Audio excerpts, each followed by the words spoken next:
Hello दोस्तों, नमस्कार। आप लोग देख रहे हैं क्वालिटी भोजपुरी और क्वालिटी भोजपुरी चैनल पर स्वागत है। बता दें कि आप लोगों के बीच आप लोगों के फेवरेट सिंगर एक्टर प्रमोद प्रेम यादव जी का एक बहुत बेहतरीन का वीडियो सॉन्ग जो कि बोलबम का रिलीज होगा कल यानी 24 जुलाई को वे म्यूजिक चैनल से। गाना का टाइटल आप लोग स्क्रीन पर पोस्ट पर देख सकते हैं, माला डालब शिवाला में जी। बता दें कि इस गाने को जो कि लिखे हैं विशाल भारती जी और म्यूजिक आर्या शर्मा जी का है और पंकज सोनी जी जो कि वीडियो डायरेक्टर हैं। और वे म्यूजिक चैनल से कल रिलीज होगा यानी 24 जुलाई को। तो आप लोग जितने भी प्रमोद प्रेम यादव जी के फैंस देख रहे हैं, जो कि उनको चाहने वाले देख रहे हैं, तो आप लोग कल के लिए तैयार हो जाइए। अगर वीडियो का अपडेट आप लोगों को अच्छा लगता है तो लाइक करके कमेंट में ज़रूर बताइएगा।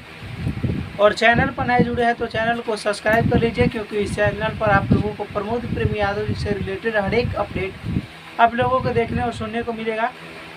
तो मिलते हैं एक नए वीडियो के साथ, तब तक के लिए जय हिंद, जय भोजपुरी।